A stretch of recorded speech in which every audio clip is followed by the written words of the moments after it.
Falar sobre mediunidade. Hoje é a 8ª aula. A gente está falando sobre mediunidade. E aí eu trouxe um casozinho, e é um caso real. Não cabe entrar em detalhes, né, de onde foi, com quem foi.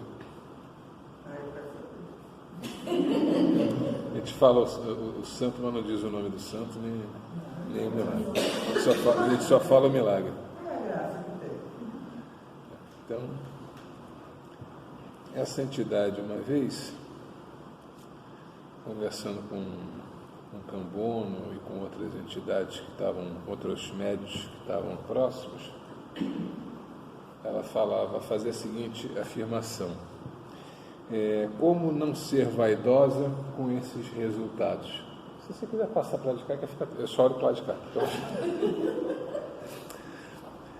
Como não ser vaidosa com esses resultados? Ou seja, eu estava falando com relação aos resultados dos trabalhos que ela estava fazendo, o que ela estava conseguindo para benefício daqueles que a procuravam. E aí falava, né, como não ser vaidosa diante dos bons resultados que a gente está conseguindo. O que é interessante é que a vaidade, a gente estuda, né, e a gente sabe que é um dos piores companheiros do médium, né? A vaidade que normalmente acaba tirando, muitas vezes, o médium do caminho. Mas aí a gente vê uma entidade falando isso dentro de um centro de Umbanda, né, para médiuns de Umbanda, e a gente vê os médiuns de Umbanda concordando. Né? Então, até que ponto, né? Está certo isso, está errado isso. Né? Até que ponto é a entidade que está falando isso? Até que ponto pode ser interferência do médium que está falando isso? Até que ponto realmente essa entidade é uma entidade de Umbanda? Né? Até que ponto esse médium é um médium de Umbanda? Né? Então a gente vai falar um pouquinho sobre isso. Né? Mas antes eu queria trazer se o celular aqui da Márcia contribuir comigo, ele é um celular meio problemáticozinho. Como eu estou gravando comigo, a gente tem que tentar com esse aqui mesmo, mas vamos lá. Eu vou abrir aqui uma palestra que eu estava escutando na internet. Eu botei essa palestra no grupo de estudos. É uma palestra do Simão Pedro. Eu até botei lá, uma palestra de 1h20, mas coloquei lá, não por causa desse trecho que está aqui, que eu achei interessante, que a gente vai usar, mas por conta da palestra em si, que eu achei a palestra tão interessante, sofrimento do condicionamento. Que eu acho que pode ser, afinal de contas, isso aqui é um mundo de provas e expiações, né? Todo mundo tem que sofrer. Então, ele está falando de uma música do Almir, daquele Almir Sater, né? Que é a música tocando em frente, né? Então, vamos lá. Vida, muitas vezes ela nos confunde. Muitas vezes eu ouço massa e é maçã, eu ouço manha e é para manhã. E eu preciso aprender a conhecer as manhas e as manhãs e saber o sabor das massas e das maçãs. Ou seja, eu preciso aprender a discernir as coisas, a interpretar as coisas. E se assim eu faço, eu vivo melhor. Porque eu entendo a dinâmica da vida. E chamam isso de música brejeira, de música sertaneja. Posso chamar de música da sabedoria sertaneja, se quiser. É um tratado existencial. Toda ela, não vamos analisá-la aqui, toda ela. A letra inteira é um tratado. E foi escrita em 5 minutos. Que um dos autores, o Sr. Almir Sater, diz para Inesita Barroso, no programa Viola Minha Viola, ele diz a ela: eu acho que essa música foi psicografada, essa letra. eu acho dizer. Tamanha profundidade.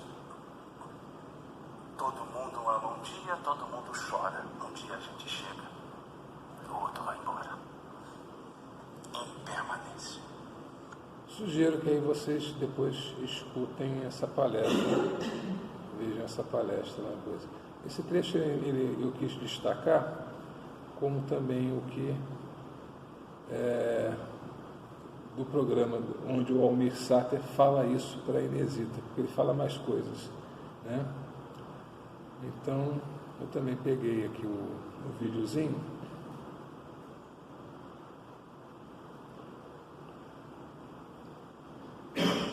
Quando ele começar a cantar, eu vou... Agora eu vou tocar uma música que você disse que se eu viesse até aqui tinha que cantar essa música. Então eu vou cantar essa música. Eu botei o videozinho lá também, quem quiser escutar ele cantar depois, dá lá também, porque ele vai demorar uns minutinhos. Com você. E como é que você participou dessa música? No que você se inspirou? Essa música, na verdade, eu acho que foi um grande presente que tanto eu como o Renato Teixeira recebemos. Eu fui jantar na casa do Renato Teixeira, sem nenhum instrumento, sem nada. Tinha um violão do filho dele olhando pra gente, ali, eu acho que até faltando uma corda. Menino, ele era uma criança aqui no Chico. Aí peguei o violão, comecei a dedilhar, e veio uma melodia muito rápida. O Renato, daquela forma que eu te falei, meio que estatelou o olho, saiu escrevendo uma coisa muito rápida. E naquele intervalo que a esposa dele falava, vem jantar, tá na mesa, tá na mesa. Aí já vamos, fizemos aquela música e fomos jantar.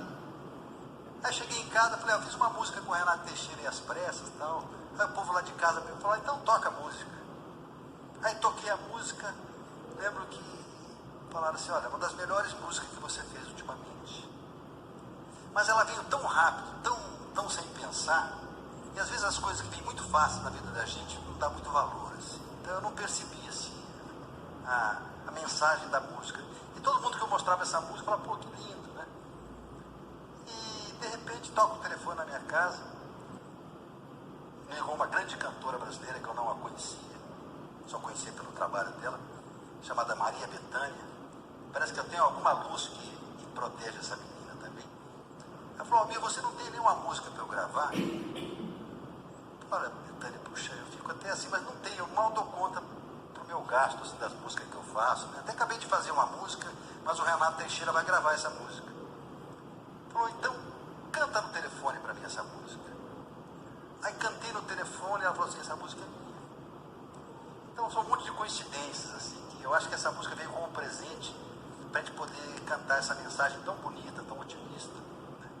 Eu acho que não tem talento para fazer uma música em 1 minuto, 2 minutos, assim, letra e música pronta.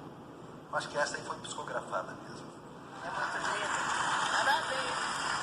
Parabéns. Pois é, aí eu contei aquela história, botei esses videozinhos aqui, você está perguntando o que tem uma coisa a ver com a outra, né? Então vamos lá. A gente costumava falar, até falei isso na palestra hoje aqui no início, a gente conhece lá no interiorzão e na história lá da nossa Umbanda, a história daquelas rezadeiras, daqueles médios que recebiam o preto velho no quintal da casa, né? Aquilo que eu citei aqui no início, que normalmente eram médiuns semi-analfabetos ou analfabetos completos, né? E faziam curas maravilhosas, ajudavam as pessoas de uma forma maravilhosa. E a gente tem alguns médiuns, como a gente teve o Zélio, né, que fundou a Umbanda e o Nossa Senhora da Piedade, e mais outras 7 casas. A gente tem o Benjamin Gonçalves, que foi o que fundou a Tenda Mirim, que também chegou a ter 32 filiais, né, que são médiuns, esses muito mais cultos, né, mas com uma missão, né, muito maior, né, principalmente na Tenda Mirim, onde eles têm um respeito à hierarquia e uma disciplina muito severas, né, lá dentro. até por causa da dimensão que a casa tomou. Se não tivesse essa disciplina, a coisa tinha desandado há muito tempo. Então ele precisava ter um pulso firme, ter um braço firme, né? E moralmente conseguir se colocar, né, acima dos demais, para que houvesse, através dessa ascensão moral, houvesse esse respeito que garantia com que ele pudesse, então, ter essa possibilidade de levar à frente aquele trabalho que foi dado a ela. E aí, a gente tem lá no Evangelho segundo o Espiritismo, capítulo 15, fora da caridade não há salvação, necessidade da caridade segundo São Paulo. Isso virou letra do Legião Urbana, né, que fala assim: ainda que eu falasse todas as línguas dos homens e a língua dos próprios anjos, se eu não tiver caridade, serei como bronze que soa e um símbolo que retine. Ainda quando tivesse o dom da profecia que penetrasse todos os mistérios e tivesse perfeita ciência de todas as coisas, ainda quando tivesse toda a fé possível até ao ponto de transportar montanhas, se não tiver caridade, nada sou. E quando houvesse distribuído os meus bens para alimentar os pobres e houvesse entregado meu corpo para ser queimado, se não tivesse caridade, tudo isso de nada me serviria. O que acontece? Nós, que somos médiuns, nós estamos a serviço do plano espiritual.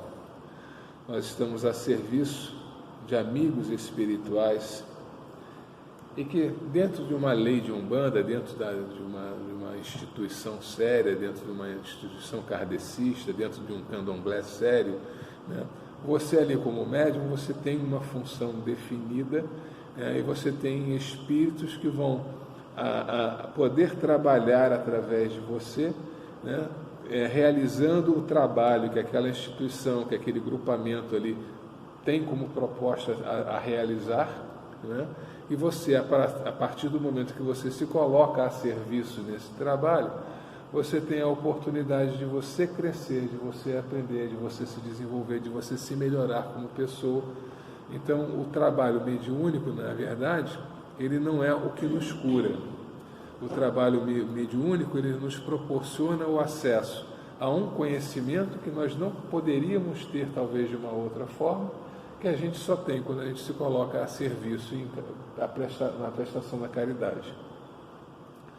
Quando a gente vê uma entidade falando da vaidade, né, e enaltecendo a sua capacidade, o seu poder, né, de ajudar e tudo, a gente tem ou uma entidade que não é comprometida com a lei de Umbanda, tá? Então, no momento que ela não é comprometida com a lei de Umbanda, ela está trabalhando por conta própria, e aí os valores dela são os valores que ela considera corretos, né?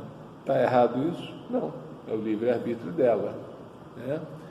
O médium que serve a essa entidade, né, e que se deixa entusiasmar pelos resultados que essa entidade alcança, né, também no exercício do seu livre-arbítrio está se permitindo ficar ali, né? Aceita muitas vezes determinadas situações, determinados resultados e determinados trabalhos que talvez em outra condição ela não consideraria, mas como ela confia na entidade, respeita aquela entidade, gosta da retribuição, vamos dizer assim, do reconhecimento que ela acaba tendo através do trabalho que aquela entidade tem, né? Porque se você é médium de uma entidade poderosa, então você é um médium bom, né? Você é um médium que vai ser procurado, você é um médium que as pessoas vão respeitar, bajular, né? Então você acaba, de certa forma, se beneficiando daquilo. Então você, no exercício do seu livre-arbítrio, você aceita aquele tipo de situação. Se não for a entidade, for interferência do médium, é pior ainda, que é a coisa do animismo, né? Que o médium, a participação do espírito do médium, está fazendo com que esse médium se iluda, né? e ache que é a entidade que está falando isso, na verdade é ele, né, tentando de alguma forma, ou por uma projeção que ele está fazendo em cima de alguns resultados que foram conseguidos através do trabalho espiritual, ele vai buscar aquela glória, a fama, se sentir aceito muitas vezes dentro de um grupo por conta disso. Ou má fé, quando ele sabe que na verdade existe ali um certo engodo, existe ali da parte dele uma mistificação realmente, né? Então, ou ele está iludido, ou ele está sendo enganado pela entidade, né? Ou ele está se enganando, ou ele está enganando as pessoas, tá? Então, nas três situações, a gente tem aí um desequilíbrio, uma desarmonia de intenções, né? E essa desarmonia, obviamente, que vai acabar gerando algumas situações desagradáveis, vai vir um preço relativo a isso.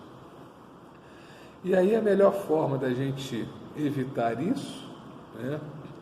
Como São Paulo fala ali, quer dizer, sem a caridade, né, nada tem sentido, né? Todo o esforço que você possa praticar, todo o bem que você possa tentar fazer, né, não vai ter o menor sentido, né, se não tiver a caridade, né? É um trabalho que você está fazendo perdido, vamos dizer assim.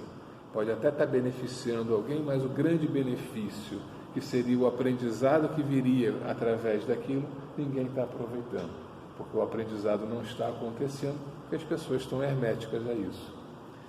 No caso ali do Almir Sater e do Renato Teixeira, né, você vê que, supondo realmente que eu acredito que tenha sido uma psicografia, não só da letra, mas também da música, né, no momento que ele pega a viola e 2 minutos ele define toda a melodia, sem conhecer a letra, né, da música, ele define uma melodia que se encaixa perfeitamente na letra que o outro está escrevendo, né, e conseguem fazer isso em 2 minutos, 5 minutos que fosse, 10 minutos que fosse, né. Obviamente que existe ali uma intenção da espiritualidade em trazer uma mensagem, né, e eles, sendo médiuns, para isso eles precisam ser médiuns, mas sabendo ser médiuns ou não, né, eles têm o dom da mediunidade e estavam ali disponíveis para aquilo, né? Então a espiritualidade resolveu por bem usá-los para trazer aquela mensagem. E ainda utilizou da Maria Bethânia, né, que gravou, e eu botei também lá no YouTube, o vídeo dela com a gravação, né, a apresentação dela cantando essa música do Almir, né? E é uma letra de música realmente, como o Simão Pedro na palestra fala, é um tratado existencial, né? Então, da mesma forma que o Chico Xavier psicografou aquele livro Parnaso de Além Túmulo, onde através da poesia, grandes nomes da literatura, já desencarnados, né, trazem a mensagem espírita em verso e prosa, né? Da mesma forma, através da melodia, né, essa música leva essa mensagem a tantas almas, às vezes aflitas, né, que não conhecem um centro espírita, que não conhecem uma igreja, que não conhecem nada, são ateus, mas que muitas vezes, através de uma música dessa, conseguem ter um despertamento, né? Então, a mediunidade é um dom que nós temos e que nos possibilita, se nós nos tornamos disponíveis a servir a espiritualidade no momento em que ela tem algo sério para fazer, né? A espiritualidade elevada, a espiritualidade do bem, ela não desperdiça oportunidade nem energia, né? Então, ela não iria psicografar uma música, um funk, né? Poderia até psicografar um funk se a letra do funk tivesse uma mensagem ali edificante, né? Podia até fazer um axé music, né, se ali tivesse uma letra edificante, né? Mas uma música com uma letra vazia, né, com certeza não é um bom espírito que estaria ali se gastando seu tempo, se disponibilizando a fazer aquilo. Então eu trouxe aqui uma parte do livro dos médiuns, algumas perguntas, E Kardec responde, né, que o Kardec faz, e os espíritos respondem, em particular 2 espíritos, Timóteo e Erasto. O Livro dos Médiuns, na grande parte, os espíritos que trabalharam nessa codificação do Livro dos Médiuns foi Erasto e Timóteo, né? Então, lá na pergunta 223, no item 223, ele faz uma série de perguntas. Eu peguei algumas dessas perguntas e peguei parte das respostas, né? Então, a primeira pergunta: no momento em que exerce a sua faculdade, está o médium em estado perfeitamente normal? Está, às vezes, num estado mais ou menos acentuado de crise, que é aquele estado alterado de consciência. Então, no caso do Almir Sater e do Renato Teixeira, eles estavam ali esperando para almoçar, né? Eles lá, violeira, boiadeira lá de Mato Grosso, de repente estavam até tomando uma cachaçinha e tal, né, para abrir o apetite antes do almoço e tudo, né? Mas às vezes até os fluidos dessa cachaçinha podem até ajudado a entrar nesse estado de consciência alterado, onde facilita a comunicação com os espíritos. Ou simplesmente os espíritos se aproximam, começam a envolver com energias magnéticas e a pessoa, sem sentir, ela começa a ir para um estado alterado. Então ela está ali bem, está se sentindo tranquila, leve, né? Em paz, né? E a espiritualidade está ali trabalhando junto. Mas há a necessidade de que haja esse estado para que possa haver uma comunicação. A segunda pergunta: as comunicações escritas ou verbais também podem emanar do próprio espírito encarnado no médium? Ou seja, o meu espírito que está encarnado nesse corpo, ele pode se manifestar como se fosse um espírito, né? Quer dizer, é como se eu faço a pergunta, né? E eu, espírito, consciência, minha consciência, está respondendo. E eu aí interpreto como se fosse um espírito, um terceiro, né? E na verdade sou eu mesmo que estou respondendo. É algo que a gente conhece muito como animismo, né? O médium que é consciente durante a incorporação, né, no atendimento, às vezes ele fica nessa dúvida, né? O assistente faz a pergunta e a pessoa fica na dúvida: sou eu que estou respondendo ou é o guia que está respondendo atrás de mim? Se sou eu que estou respondendo, quem está respondendo sou eu, espírito, né? Porque o corpo físico não tem inteligência para responder. É o espírito que está habitando o corpo que responde. E aí eles respondem: a alma do médium pode comunicar-se como a de qualquer outro, se goza de certo grau de liberdade, recobra suas qualidades de espírito. Então, se ele está numa condição alterada de consciência, né, mais facilmente o meu espírito vai ter condição de se comunicar, como se fosse um outro espírito. E aí Kardec pergunta: como distinguir-se o espírito que responde é o do médium ou outro? E aí a resposta dos espíritos: pela natureza das comunicações. Estuda as circunstâncias e a linguagem, e distinguirás. No estado de sonambulismo ou de êxtase é que principalmente o espírito do médium se manifesta, porque então se encontra mais livre. O estado de sonambulismo é aquele estado onde o médium está inconsciente, né? Acontece muito isso nos fenômenos de efeito físico, em que o médium deita e apaga, né? Mas mesmo deitado e apagado, muitas vezes ele está falando, né? E aí, quando ele está falando, pode ser o próprio espírito que está se manifestando, ou pode ser um outro espírito se manifestando através do médium. Tem alguns relatos que se conta, né, na doutrina de um médium sonâmbulo em que ele fazia atendimento com receitas, fazia o receituário para a doença. Então, a pessoa chegava, ele estático apagado na cama, no sofá, o que fosse, ele analisava o problema da pessoa, diagnosticava e fazia a receita, né? E aí teve um dia que ele estava trabalhando pela metade. Ele diagnosticava, mas não dava a receita. E aí perguntaram, mas por que você hoje não está receitando? E ele falou, porque o médico que faz as receitas hoje não está aqui. Então, o espírito dele, tinha o conhecimento para fazer o diagnóstico, mas não era ele que fazia o receituário.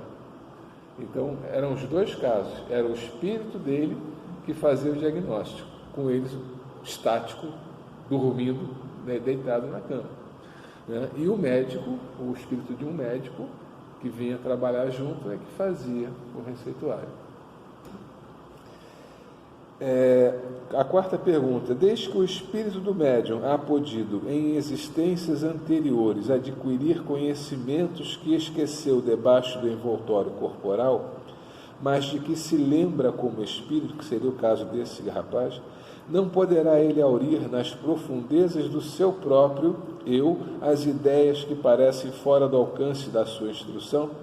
E aí os espíritos respondem: isso acontece frequentemente no estado de crise sonambúlica ou estática, porém, ainda uma vez repito, há circunstâncias que não permitem dúvida. Estuda longamente e medita.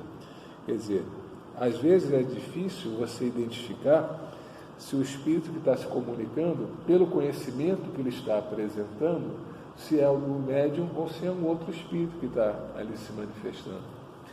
Mas se o conhecimento que ele está trazendo é verdadeiro, é bom, né? Por que não acatá-lo também, né? Imagina, Chico Xavier desencarna, né? Aí supondo que ele reencarne, né? E ele reencarnando, ele descobre que é médium, e aí vai trabalhar num centro, né? E aí nesse centro se manifesta ele, espírito, com as lembranças de Chico Xavier, né? Psicografando as mensagens, né? Ele vai entender que é um outro espírito, mas na verdade é ele. É o inconsciente dele, é o que está no inconsciente dele que está ali respondendo. Se o material tem qualidade, por que não utilizá-lo, né? Independente do espírito que está trazendo a mensagem. O que ele está dizendo aqui é que tem alguns casos em particular que não há dúvida quando é o médium, quando é um terceiro espírito, né? Você olhando, analisando a comunicação, analisando o médium, analisando o espírito que se manifesta normalmente através a qualidade dos espíritos que se manifestam através daquele médium. Então você tem uma condição de aferir com mais certeza se quem está falando através dele é o espírito do médium ou se é um outro espírito, né, que está falando. As comunicações que provêm do espírito do médium são sempre inferiores às que possam ser dadas por outros espíritos? E ele responde: sempre não, pois um espírito que não o do médium pode ser de ordem inferior a deste, e então falar menos sensatamente. Então, por exemplo, se eu sou médium consciente, e eu estou trabalhando com uma entidade, e essa entidade me faz uma afirmação como aquela: como não ser vaidosa, né, numa situação dessa? Eu, como médium, eu escolho se eu quero ou não continuar a trabalhar com aquela entidade. Eu tenho esse direito. Eu tenho livre-arbítrio para isso, né? Se eu escolher trabalhar com aquela entidade, todos os erros que ela cometer, eu sou conivente. Se eu escolho não trabalhar com aquela entidade, tá? Eu vou cometer os meus erros sozinhos, mas eu não vou arcar com os erros que aquela entidade poderia vir a cometer através de mim. Então, muitas vezes, né, eu posso ter, na minha história lá anterior, uma bagagem muito superior até a que aquele espírito que estava ali se manifestando. Por alguma questão, missão, alguma coisa, foi dada a oportunidade àquele espírito de ele se aproximar e trabalhar através de mim. foi dada oportunidade para mim e para aquele espírito, né? Porque muitas vezes a gente tem algumas situações ali que ainda precisavam ser superadas e vencidas juntas, né? Mas no momento que um dos dois não quer a regeneração, o outro não é obrigado a ir, né? O espírito que se comunica por um médium transmite diretamente seu pensamento, ou este tem por intermediário o espírito encarnado do médium? Essa parte é importante. A resposta: o espírito do médium é o intérprete, porque está ligado ao corpo que serve para falar, e por ser necessária uma cadeia entre vós e os espíritos que se comunicam, como é preciso o fio elétrico para comunicar a grandes distâncias uma notícia, e na extremidade do fio, uma pessoa inteligente que a receba e transmita. Isso aqui no tempo, século XIX, ele está falando do telégrafo, né? A forma de você transmitir uma mensagem era através do fio, do outro lado tem que ter alguém que receba a mensagem para identificar os pontos e traços, transformar aquilo numa mensagem e poder levar a mensagem. Então, o médium, quem está em relação com o espírito, com a entidade, é o meu espírito, não sou eu, físico, é o meu espírito. Então, quando eu estou mediumizado, eu estou num estado de consciência alterado, ou seja, o meu espírito está mais ou menos liberto do peso da matéria, para que ele possa entrar em relação com o espírito, né? Então, aquela questão da incorporação é feita pelo umbigo, nada disso. A incorporação é no mental do espírito comunicante para o espírito encarnado. O espírito encarnado é que recebe aquele pensamento, recebe aquela informação e traz aquela informação para o meio físico através do corpo físico, né? O espírito encarnado no médium exerce alguma influência sobre as comunicações que deva transmitir provindas de outro espírito? Resposta: exerce, porquanto, se estes não lhe são simpáticos, pode ele alterar-lhes as respostas e assimilá-las às suas próprias ideias e seus pendores. Não influencia, porém, os próprios espíritos autores da resposta. Constitui-se apenas um mau intérprete. Ou seja, estou no atendimento, estou incorporado com um guia. A pessoa vem e fez uma pergunta. Eu estou com vontade de matar meu marido, estou com vontade de matar minha mulher. E aí ele conta a história por que está com vontade.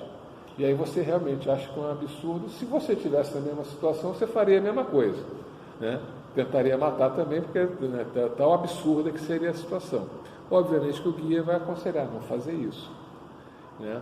Só que aí, nesse momento, como você não é simpático ao que a entidade quer transmitir, você acaba interferindo ali no meio, colocando a tua opinião no meio onde se dá, né, as más consultas que a gente vê muitas vezes acontecendo. Não sou eu consciente, muitas vezes, que estou interferindo. É o meu espírito, né, que ao receber aquela comunicação, por alguma razão ele não se simpatizou com aquela situação, né, e ele acha que faz melhor, né, e aí ele se coloca à frente e altera. Então, muitas vezes, não sou eu que estou fazendo aquilo conscientemente. Eu não estou interferindo na consulta conscientemente. Mas os meus valores pessoais acabam levando a que inconscientemente eu interfira naquela resposta, né? Então, se os meus valores, por exemplo, são a favor do aborto, né, e alguém chega para mim para falar sobre será que eu devo abortar ou não, o espírito vai dizer não, mas eu diria sim. E aí, na consulta, muitas vezes, né, o meu espírito vai se sobrepor à informação do guia e vai dizer, é tua escolha, né? Enquanto o espírito falaria taxativamente, não. Mas como pode-se sair dessa roubada? Porque isso é uma coisa que acontece, eu estou entendendo, no nível do inconsciente. Exatamente. Deixa eu avançar um pouquinho mais aqui. Exatamente. Essa é a dificuldade toda. Justamente por isso que eu quis trazer isso. A gente viu o Almir Sater e o Renato Teixeira, a simplicidade que foi para eles. Porque eles estavam ali disponíveis para aquela comunicação e não interferiram. Né? Por quê? Porque eles estavam simpáticos àquilo. Ele é compositor, o outro é compositor, fazem música, veio a inspiração, eles se abriram para aquilo, receberam e deixaram aquilo fluir. Né? Então a coisa aconteceu com uma naturalidade como tinha que acontecer. E aí a Maria Bethânia recebeu a intuição de alguma forma, o recado de alguém, liga para o cara, porque lá tem uma música que você tem que gravar, para que possa ganhar o alcance, ganhar o dinamismo, ganhar a notoriedade que precisa através da tua voz. Né? Então, uma coisa planejada que a espiritualidade vem e faz. E ali, os intermediários não interferiram, não atrapalharam, porque eram simpáticos àquela situação toda. Né? Se ela não tivesse gostado da música, ela não teria gravado. Né? Mesmo, de repente, recebi a intuição para gravar aquela música. Pô, mas eu não concordo muito com essa, então muda esse verso aqui, né? Troca essa palavra, inverte isso aqui, né? E muda a mensagem toda completamente. Né? Então, essa é a dificuldade. Né? Aí, Kardec pergunta, compreende-se que assim, tratando-se dos médiuns intuitivos, porém não relativamente aos médiuns mecânicos, né? Ou seja, compreende-se que seja assim, né? Tratando-se dos médiuns intuitivos, porém não relativamente aos médiuns mecânicos. Então, o que ele está perguntando? O médium intuitivo, que está consciente, que recebe aquela informação como um pensamento, e aí ele conscientemente vai escrever aquela mensagem no papel, se ele não concorda, ele conscientemente ele muda. Né? E aí ele está dizendo, isso não acontece com o mecânico, que o mecânico não tem a menor consciência do que ele está escrevendo. Né? Tem relatos de alguns médiuns que eram totalmente automáticos na forma de psicografar, a ponto de estarem psicografando mensagens diferentes em línguas diferentes com as mãos, ao mesmo tempo, um com a esquerda e outro com a direita. Né? Tinha uma médium que, isso está num livro, acho que do Aksakov, que ela tomando o licor, fumando, conversando e a mão escrevendo. Alguém estava virando as páginas, ela estava escrevendo aqui, ela conversava normalmente. E as mensagens estavam saindo, e mensagens belíssimas, mensagens de elevado teor. Né? Eram os instrumentos que estavam disponíveis. Né? Tinham o vício da bebida, o vício do fumo, aquela coisa toda, não entendiam aquilo como uma religião, entendiam aquilo como um fenômeno exótico, né? Participavam, se colocavam a serviço e não interferiam. Então, enquanto ela está batendo papo aqui, ela não está atrapalhando. Né? Então, é aquele negócio, vai bater papo para não atrapalhar, vai lá fazer outra coisa, né, enquanto a gente trabalha aqui. Né? Então, aí, o que os espíritos respondem? É que ainda não percebeste bem o papel que desempenha um médium. Há aí uma lei que ainda não apanhaste. Lembra-te de que, para produzir o movimento de um corpo inerte, o espírito precisa utilizar-se de uma parcela do fluido animalizado, que toma ao médium para animar momentaneamente a mesa, a fim de que esta lhe obedeça à vontade. Pois bem, compreende igualmente que, para uma comunicação inteligente, ele precisa de um intermediário inteligente, e que esse intermediário é o espírito do médium. Ou seja, eu sou um médium de efeito físico, eu dou uma parcela da minha energia. O espírito pega essa parcela da energia, pega essa caneta no ar e escreve. Né? Até aí você tem um movimento todo mecânico burro. Tá? O médium não está participando de forma inteligente. Tá? Existe um fenômeno acontecendo, mas esse fenômeno ele não é inteligente. Inclusive a categoria dos espíritos que se dedicam a esses fenômenos são espíritos de ordem mais inferior, que é o trabalho braçal, né? Então eles pegavam a mesa, botavam a mesa no teto, batia com o pé da mesa para dar a resposta, uma batida letra A, 2 batidas letra B, 3 batidas letra C, ia fazendo esse tipo de ditado, batendo com a mesa no chão. Pum, A, pum, pum, B, né? Eram 2 horas para você psicografar um parágrafo. Então não é uma manifestação inteligente. E quem está batendo com a mesa ali no chão é um espírito pouco instruído, é um espírito braçal, né? Um espírito menos evoluído. O espírito inteligente, que através da manifestação do efeito físico vai se comunicar, ele se comunica não com o fluido que você cedeu, ele se comunica com o espírito do médium que doou aquela energia para que o fenômeno acontecesse. Então existe uma ligação do espírito do médium com o espírito do comunicante. E há, dessa forma, então, a possibilidade da interferência do médium, ele sendo consciente ou não, mecânico ou não. Porque o espírito, a revelia do médium, ele vai colocar muitas vezes a opinião dele. Tá? E aí, dessas explicações resulta, ao que parece, que o espírito do médium nunca é completamente passivo. E aí os espíritos respondem: é passivo quando não mistura suas próprias ideias com as do espírito que se comunica, mas nunca é inteiramente nulo. Seu concurso é sempre indispensável, como a de um intermediário, embora se trate do que chamais médiuns mecânicos. Ou seja, sem a presença, sem a intermediação do médium, não tem comunicação. E ele se torna passivo quando ele não coloca, mesmo que inconscientemente, a sua vontade ou o seu entendimento. Ele não é nulo, porque ele está participando, mas ele é passivo porque ele não está interferindo. Né? Essa que é a grande dificuldade da história.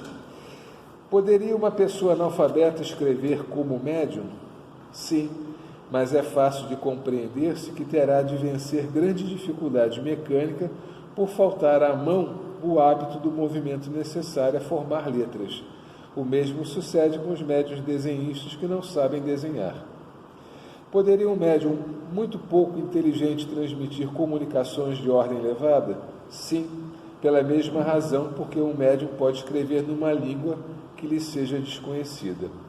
A mediunidade propriamente dita independe da inteligência, bem como das qualidades morais. Em falta de um instrumento melhor, pode o espírito servir-se daquele que tem à mão. Foi como eu falei, está tomando a cachaçinha antes do almoço, vem cá que tem uma música para você escrever. Né? E aí ele foi e psicografou. Porém, é natural que, para as comunicações de certa ordem, prefira o médium que lhe ofereça menos obstáculos materiais. Acresce outra consideração: o idiota, muitas vezes, só o é pela imperfeição dos seus órgãos, podendo, entretanto, seu espírito ser mais adiantado do que o julguem. Tens a prova disso em certas evocações de idiotas mortos ou vivos. Quando ele fala idiota, as pessoas têm problemas, né? Independente dele ter problema, muitas vezes ele pode dar vazão a uma mensagem, a uma psicografia elevada, porque o espírito dele não é o idiota. O corpo físico tem limitações que impedem que o espírito se comunique de uma forma melhor através daquele corpo físico.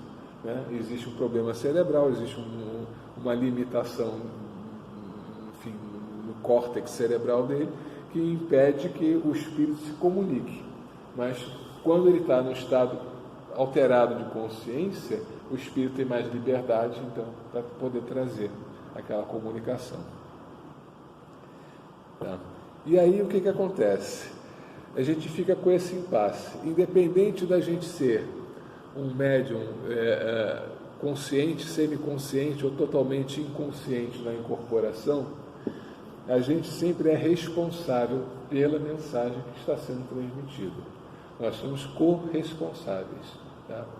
Então, a forma da gente garantir que essas mensagens sejam positivas sempre, ou sejam as melhores, ou as mais originais, as mais fidedignas, né? Que a gente se transforme num bom instrumento de transmissão dessas mensagens, a forma da gente garantir isso é, primeiro, garantindo que as nossas companhias espirituais serão as melhores, né?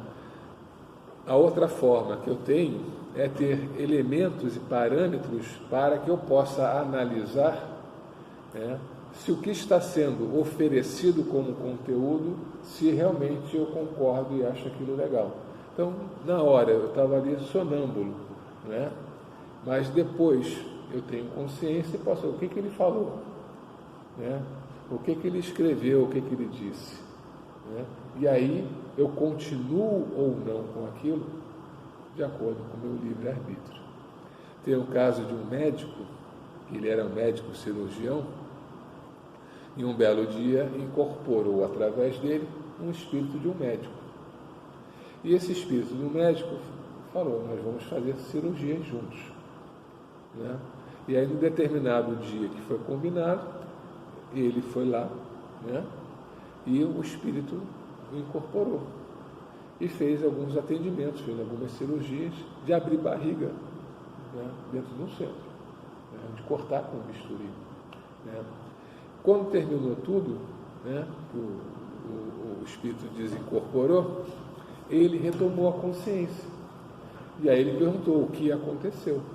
E aí relatava, né, você fez uma cirurgia de apêndice, você fez uma cirurgia disso, você fez uma cirurgia daquilo, não sei o que lá, não sei o que lá, não sei o que lá, não sei o que lá. Né? E aí ele, olhando as condições em que as cirurgias estavam sendo feitas, né, ele falou, nunca mais. E simplesmente nunca mais voltou, né? Então ele tem esse livre-arbítrio.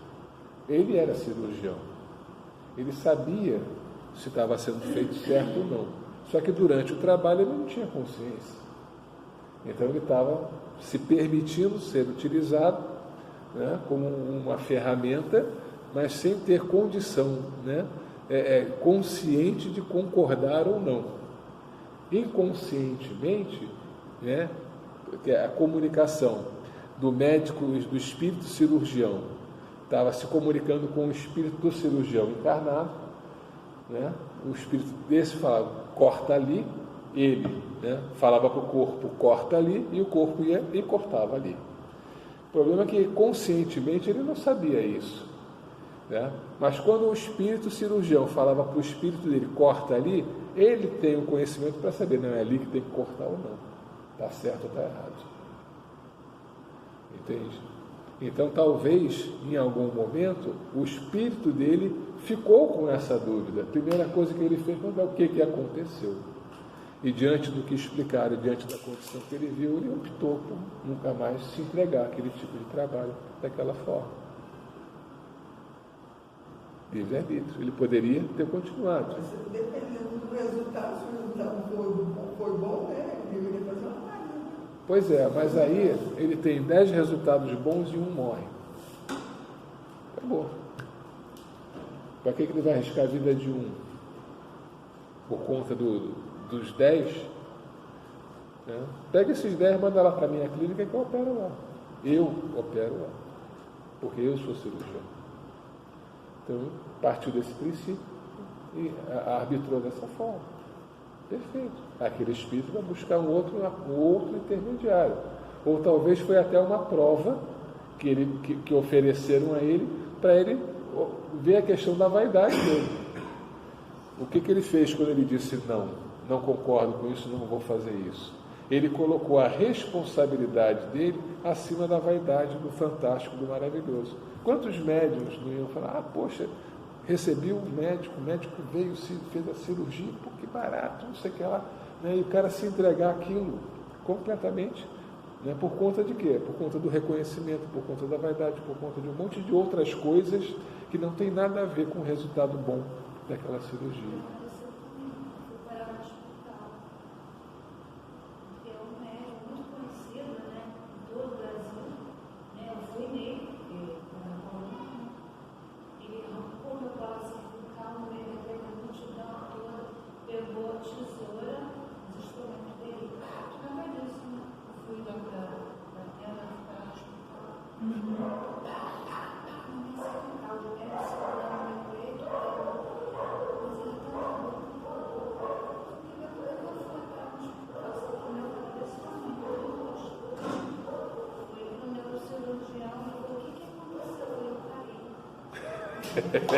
Cai com a tesoura enfiando aqui.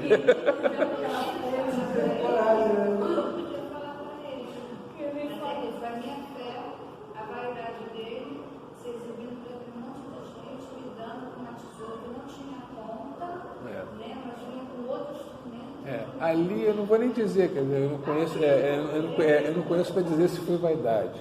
Ali pode ser um espírito mistificador, ele está se entregando a um mistificador, ele está iludido, né? Ali pode ser ele achando que é um outro espírito que está ali e é o espírito dele que tá fazendo esse tipo de coisa, é puro animismo, né? Ou pode ser um 71 safado.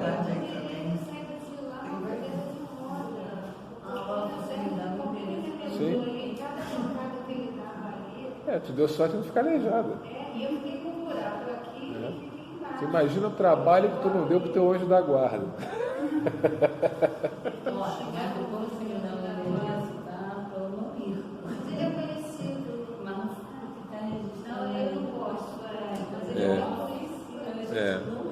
Mas vamos lá. Aí tem um textozinho depois das perguntas do Erasto e do Timóteo. Eu peguei algumas partes aqui que eu achei interessante. Então ele fala assim: qualquer que seja a natureza dos médiuns escreventes, quer mecânicos ou semimecânicos, quer simplesmente intuitivo, não variam essencialmente os nossos processos de comunicação com eles. De fato, nós nos comunicamos com os espíritos encarnados dos médiuns, da mesma forma que com os espíritos propriamente ditos, tão só pela irradiação do nosso pensamento. Então, da mesma forma que eles, como espíritos, se comunicam um com o outro pelo pensamento, eles se comunicam com o espírito dos médiuns pelo pensamento.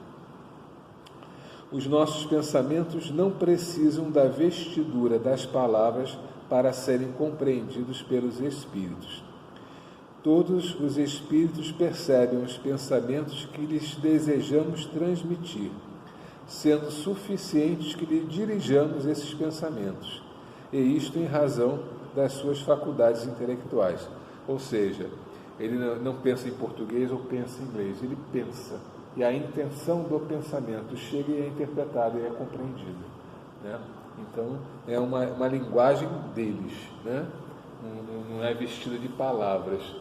São as intenções, o pensamento, enfim, o que ele quer transmitir é que chega e é compreendido. Todos os espíritos percebem os pensamentos que lhes desejamos transmitir, né? Quer dizer que tal pensamento, tais ou quais espíritos o podem compreender, em virtude do adiantamento deles, ao passo que, para tais outros, por não despertarem nenhuma lembrança, nenhum conhecimento que lhes dormitem no fundo do coração ou do cérebro, esses mesmos pensamentos não lhes são perceptíveis. Então, se aquele espírito traz uma bagagem, né, que tem a ver com aquele tipo de mensagem, ele vai interpretar aquilo muito mais facilmente e muito mais corretamente. Se ele não tem uma bagagem anterior que facilite isso, muitas vezes ele não vai conseguir nem perceber direito aquele pensamento. Neste caso, o espírito encarnado, que nos serve de médium, é mais apto a exprimir o nosso pensamento a outros encarnados, se bem não o compreenda, do que um espírito desencarnado, mas pouco adiantado, se fôssemos forçados a servir-nos dele, porquanto o ser terreno põe seu corpo como instrumento à nossa disposição. Ou seja, não adianta ele transmitir para um outro espírito para que esse espírito traga a mensagem, porque não tem um intermediário, não tem um veículo físico para que a mensagem chegue, né? Então tem que ter um instrumento, e se esse instrumento não é o melhor instrumento, ele vai ter muito maior esforço para conseguir transmitir a mensagem, mas ele vai transmitir. Facilita o trabalho. Facilita o trabalho. Exato. Se a pessoa não tem esse conhecimento, ele, na falta de um outro médium para trazer a mensagem, ele vai se utilizar daquele, mas vai fazer o ditado que nem o da mesa. A, B, C, que é para poder compor, né, o pensamento todo e poder ser transmitido, né, de uma forma mais íntegra, né? Vamos fazer-nos compreensíveis por meio de uma explicação mais clara. Com um médium cuja inteligência atual ou anterior se acha desenvolvida, o nosso pensamento se comunica instantaneamente de espírito a espírito por uma faculdade peculiar à essência mesma do espírito. Então, se eu sou um arquiteto e vão trazer uma mensagem que tem a ver com arquitetura, né, essa comunicação se dá imediata. Se eu vou trazer uma música, né, e vou usar um compositor para psicografar, a coisa se dá imediata. Porque existe uma afinidade, existe todo um canal ali que funciona naquele sentido, naquela direção. Ele já conhece as notas musicais, ele já conhece as harmonias, ele já conhece tudo, então é muito mais fácil. Neste caso, encontramos no cérebro do médium os elementos próprios a dar ao nosso pensamento a vestidura da palavra que lhe corresponda. Isso quer o médium seja intuitivo, quer semimecânico ou inteiramente mecânico. Tá? Então, se você tem um conhecimento, você recebe aquela inspiração, intuição, o que for, aquele pensamento, você, espírito, recebe, transforma aquilo, veste aquilo de palavras e fala através do corpo físico, né? Então, nesse momento que você está vestindo aquilo de palavras, você está colocando a tua personalidade ali. E é nesse momento que você pode interferir ou não, né? Você vai vestir aquele pensamento com as palavras que você acha mais conveniente. Essa palavra aqui não ficou muito boa, né? Não rimou, deixa eu trocar por essa outra aqui, né? E aí troca sorte por morte e acabou. Essa razão porque, seja qual for a diversidade dos espíritos que se comunicam com o médium, os ditados que este obtém, embora procedendo de espíritos diferentes, trazem, quanto à forma e ao colorido, o cunho que lhe é pessoal. Então, você pega um espírito que se comunica por dois médiums, né? Ele vai ter características diferentes na comunicação com cada um dos médiums, porque existe a participação anímica do médium ali. É o mesmo espírito, com a mesma mensagem, as duas mensagens podem sair iguaizinhas, mas vão sair com palavras diferentes, pontuação, entonação, enfim, alguma coisa ali que é particular de cada um. Se um é um cara mais erudito, vai buscar uma linguagem mais erudita, se o outro é um youtuber, vai botar um monte de carinha, emoji e o caramba. Deixa eu fazer uma observação assim. Eu tive participando do centro, né? E lá existia duas médicas, né? E todas elas, né, são dirigentes de casas diferentes, né? E só que uma entidade, é uma magia, a Inelá, ela trabalhava com essas duas, e elas não sabiam. Ela disse, chegou, né? A entidade estava aqui, eu trabalho com você, ela me explicou, a outra realmente se identificou, ela passou daqui para lá, né? Você saiu de uma para a outra assim, eu vou para ele agora. Só que realmente você vê que a pessoa vejo algumas coisas são diferentes. Sim, é porque é a parte. E foi participando muito de uma para outra assim. É a mesma entidade trabalhando com médios diferentes. Se tem uma diferença. Fundamento é o mesmo. Todas as duas médias não se conheciam no centro de trabalho. Apareceu lá, cada uma sendo dirigente num lugar. Aí foi quando. Aí na hora eu vou para ele. Entendeu? Uma coisa assim de louco. Aí isso realmente aí bate com a informação aí que você está falando. Bom, esse texto eu vou colocar no grupo. Esse vídeo já está com 1 hora de gravação, eu vou colocar no grupo também. A gente vai fazer o desenvolvimento prático, então eu vou parar de ler aqui o texto, tá? Por conta disso, está faltando uma página e meia ali ainda, mas eu vou colocar esse material. O que eu queria concluir, até para esclarecer aquela dúvida sua, né? Como que a gente pode cuidar dessa parte nossa inconsciente para a gente não interferir? Então, o que acontece? como eu falei, nós conseguimos escolher a quais espíritos nós queremos servir. Tá? No momento que eu sou médium, que eu começo a me desenvolver, e esses espíritos começam a se aproximar e se manifestar, eu começo a conhecer esses espíritos, eu tenho o direito de escolher, eu quero conviver com esses espíritos ou não. Tá? Então, eu recebo um Exu que quer andar em cima de caco de vidro, eu não quero fazer isso, então me desculpe, não vou servir de médium a esse espírito. Se um outro Exu quiser vir, estou disponível. Eu tenho o direito de fazer isso. Aquela entidade, se ela for uma entidade de Umbanda, ela vai saber respeitar isso. Se a casa que eu estou é uma casa de Umbanda séria, aquela entidade vai saber respeitar isso. Porque senão ela vai comprar briga com a casa, com a corrente da casa, não é comigo, com a corrente da casa. Tá? Então, nós servimos aos espíritos que nós queremos servir. Tá? Eu não escolho os espíritos. Eu quero servir ao Bezerra de Menezes. Eu não escolho os espíritos. Mas aqueles que me procuram, eu os servirei se eu quiser. Eu não sou escravo de nenhum deles. Tá? Então, essa autonomia para a escolha eu tenho. Se eu sou médium consciente, na hora da consulta, que a intuição vem para ser falada, mesmo que a coisa seja mais ou menos automatizada, como é na psicofonia, às vezes, mesmo consciente, né, você fala que a velocidade vem tão grande, né, passa tão grande pelo teu consciente que você às vezes não consegue impedir. Mas muitas vezes você consegue refrear aquilo, ou no momento que você vê que aquilo está tomando um rumo errado, você consegue parar aquilo e buscar um outro caminho, buscar um outro rumo. Se você continua com aquilo, porque às vezes o médico tem a responsabilidade da entidade, a entidade é que está falando, né? E não é. Tipo, aconteceu, né, uma vez, uma pessoa conversando com o Exu Caveira, a mulher, né, desesperada, falou: eu acho que o meu filho não me ama, que o meu filho quer me fazer mal. Aí ele falou: quer sim, ele quer te ver morta. Isso, entidade nenhuma de Umbanda fala isso, mesmo que seja verdade.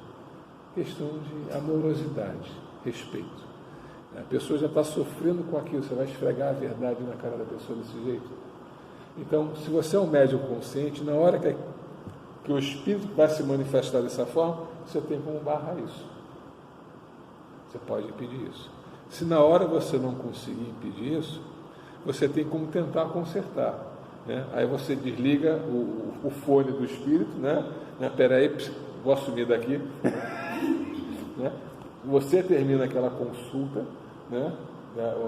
Tchau, né? E acabou.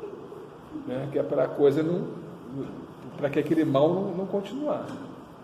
Você tem como fazer isso, se você é consciente. Se você é semiconsciente, nem sempre você vai ter isso, mas posteriormente você tem como fazer. Se você é inconsciente, é aí um pouco mais complicado, porque a não ser que a pessoa venha reclamar alguma coisa, muitas vezes você não vai saber o que foi dito. Então, no momento que eu escolho a quem eu quero servir, né, eu estou, de certa forma, garantindo que eu vou estar me cercando aí com espíritos melhores. Posso até eu errar na minha avaliação, mas os bons espíritos, eles sabem relevar isso tudo. Se eu sou inconsciente, aí eu tenho que tomar um cuidado preventivo. E o que é esse cuidado preventivo? É a minha reforma moral. A forma de eu não interferir, né, discordando do que a entidade está falando, é eu tendo o conhecimento para avaliar que aquilo que ela está falando realmente é o melhor.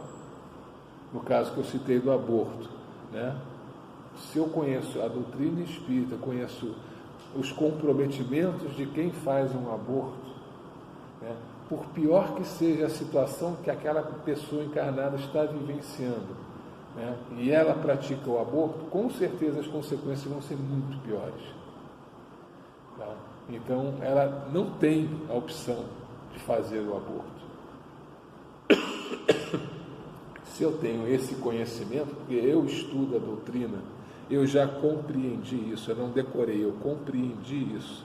E isso faz parte agora da minha essência, é natural. O Espírito fala não, o meu Espírito acata e fala não. No que eu faço isso, se um outro Espírito chegar aqui, mistificando e falar sim, e eu sei que é não, não vai dar certo. Aquela sintonia não vai se concretizar. Então, a forma de eu não servir para uma consulta errada é eu me reformar, eu me preparar, buscar o conhecimento, transformar esse conhecimento em essência, para que eu haja, pense, sinta daquela forma. Aí pode chegar o espírito que quiser enganar, que não vai conseguir, porque não tem sintonia. Entende? Então é uma questão bastante séria, né? Essa questão. Que as pessoas simplificam muito isso. Ah, não, eu sou o médium, sou médium inconsciente, não sei o que o espírito está falando, não quero saber o que o espírito está falando, ele que vai se entender. Hoje em dia isso é muito difícil de acontecer. Sim, mas ainda acontece. Ainda tem gente que ainda usa isso como... Tem alguns que usam isso e tem alguns que realmente ainda podem ser. Mas hoje em dia... 2%. Se tiver... a maioria eu já presenciei, já percebi, que diz que na verdade não é. Você só tem certeza... Eles precisam da mensagem. Para se eximir de qualquer responsabilidade, entendeu? Eles incluem, mas também, se a gente ficar inconsciente, vai aprender o quê, né? Eu acho que por isso que, de uma certa forma, na evolução, né, da Umbanda, dos atendimentos, isso aconteceu. Exatamente para que a gente esteja junto e possa aprender. E muitas vezes Não, a mensagem para o consulente, então você fazendo uma também. consulta, às vezes a mensagem não é para o consulente, às vezes é para a gente mesmo. Né? Mas o que acontece? O médium inconsciente, ele se justifica, primeiro, lá no início dos trabalhos espirituais, tanto do kardecismo como da Umbanda, existia uma necessidade muito grande do convencimento. É preciso convencer as pessoas de que isso é real. Né? E aí eles tinham que dar provas. Né? E essas provas, muitas vezes, se o médium está consciente, ele acaba interferindo e atrapalhando. Né? No livro do Leal de Souza, esse que fala sobre o tema Nossa Senhora da Piedade, ele conta uma história de um atendimento que o Orixá Malé fez, em que era uma sessão fechada para desmanche de um trabalho de magia negra, e o consulente era um comerciante, né, que estava passando por uma situação difícil, porque a empregada da casa dele tinha feito a macumba para ele, né, botado o nome lá na boca do sapo, não sei o que lá, parará, literalmente botou na boca do sapo. E aí o Orixá Malé, né, isso, Praça Mauá, 8 horas da noite, né, chegou para os cambonos: eu preciso de um sapo. E aí os cambonos: essa hora da noite aqui, onde é que eu vou arrumar um sapo? Eu preciso de um sapo. Mas senhor, como é que a gente vai fazer? Faz o seguinte: a porta de entrada era ali, falou: faz 2 filas, médios de um lado, médios do outro, e vamos começar a orar. Pediu ao cambuno que colocasse um copo vazio no chão, no final daquela fila. E os médios ficaram ali 20 minutos. Ave Maria, cheia de graça, Pai nosso, salve rainha, não sei o que ela tem. 20 minutos. O Orixá Malé aqui em pé, o copo, a fila de médios, a porta aberta. Daqui a pouco apareceu um sapo. Aí o sapo veio pulando, pum, pum, pum, pum, pum, pulou dentro do copo. Ele pegou o copo, deu para o comerciante e falou: agora você leva na primeira encruzilhada e devolve para quem te mandou. Ele levou, soltou o sapo na encruzilhada, acabou o feitiço. Agora, se é o médium consciente, né, como é que você vai ficar olhando para a cara de 2 filas de médium? Ave Maria, cheia de graça, Senhora. Está te chamando de maluco? Que você vai querer achar um sapo essa hora? Então, essas demonstrações que precisaram ser feitas, no livro do Léo de Souza tem várias, da pomba, que estavam fazendo um trabalho de um lado do rio, e aí as pombas voaram, pousaram depois na árvore, ficaram esperando na árvore, depois ele chamou, as pombas voltaram, né? E a prova que ele deu para o Léo de Souza, né, numa sessão lá, o Léo de Souza não acreditava muito naquelas coisas, aí falou, vou te provar. Aí surgiu uma borboleta amarela, veio e pousou, né? Você vai ver essa borboleta amanhã quando você chegar no trabalho. E aí a borboleta foi embora. Ele foi embora, foi para casa, dormiu, acordou, no dia seguinte foi para o trabalho, chegou no trabalho, daqui a pouco veio a borboleta e pousa no ombro dele. Esse tipo de comprovação, né, era necessária para que pudesse ganhar a confiança das pessoas. Hoje em dia não tem mais que fazer isso. Você tem centro para todo lado, não tem mais perseguição policial. Você escolhe ser um bandista porque você sente um chamado, você não tem mais que ser convencido de nada. Então é um outro tempo. Quem vem hoje para os trabalhos, né, diferente daquelas rezadeiras que eram as semi-analfabetas, elas tinham missão. Era semi-analfabeta nessa encarnação, mas aquele espírito que está ali, né, é o espírito de um preto velho que está ali. Né? Está ali no nível de um preto velho, de um caboclo, muitas vezes, que está ali naquele encarnado em missão naquele corpo. Não é nem trabalhando através dela, muitas vezes está ali encarnado, né, por missão, justamente por essa necessidade. No final do século XIX, início do século XX, não tinha Unimed, não tinha Golden Cross, não tinha SUS, não tinha nada. Ou você tinha direito. Ou você tinha direito para o médico ir na tua casa, né, ou você morria. Né, ou então ia para a rezadeira, tomar chá. Né, e essas rezadeiras curavam muita gente. Por quê? Porque tinha um trabalho espiritual ali por trás, dando suporte ali.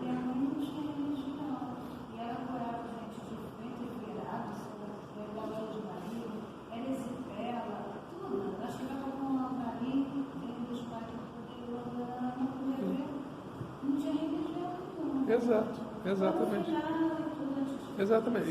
E antes de 1908 era assim que se trabalhava. Essa maior parte das rezadeiras era assim que se trabalhava. Né?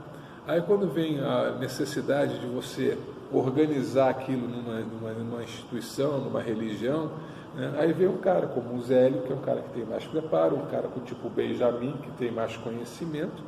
Né? Na realidade ele não tinha preparo nenhum, né? Tem mais preparo. Tem mais preparo porque o Zélio. Não, o Zélio era de uma família rica. Ele tinha estudo. Ele não era um analfabeto, ele é um cara que frequentava as melhores escolas. O Benjamin da Telemirim idem. Era um cara que tinha cultura.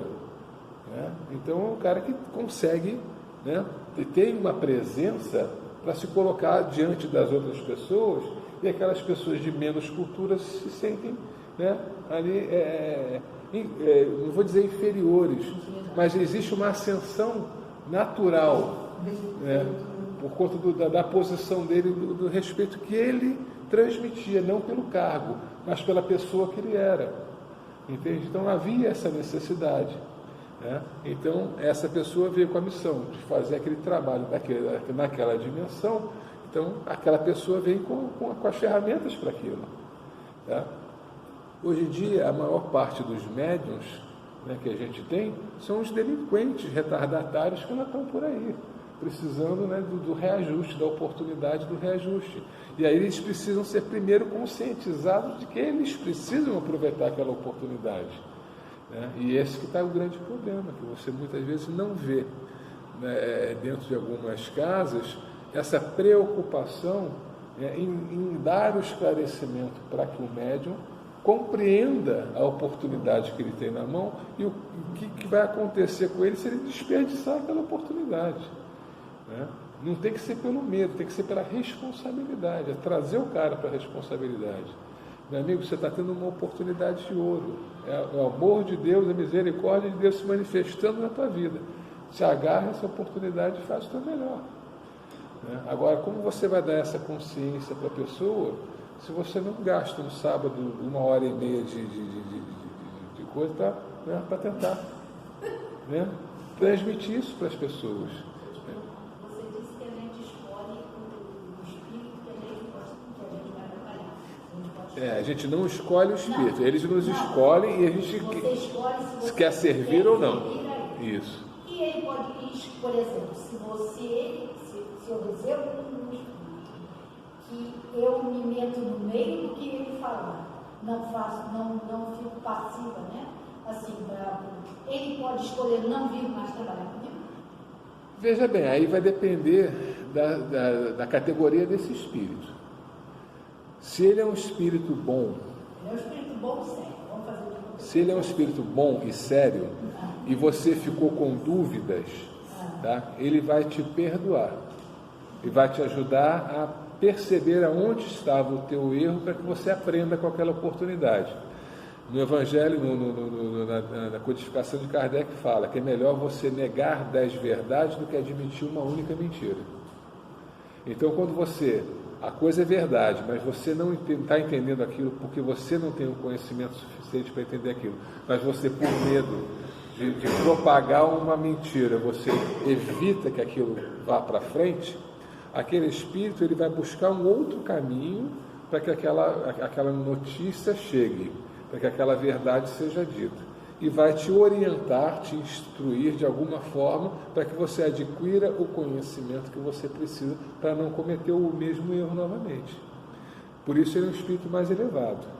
Né? Os espíritos mais elevados, eles não estão sujeitos às nossas imperfeições. Né? Se alguém fala isso, né, para a gente, nosso orgulho na mesma hora vai se doer. Né? Ah, não, então tá, então fica aí. Né? Vira as costas e vai embora. E alguns espíritos menos elevados, numa situação dessa, vão falar, não, então tá, então fica aí que eu vou embora, graças a Deus, tchau. Né? E para falar besteira através de mim, eu falo besteira sozinho, não preciso de ajuda. Né? Então, se o espírito acata isso, ele vai procurar te ajudar a corrigir isso. Mas ele vai entender e vai louvar a tua intenção.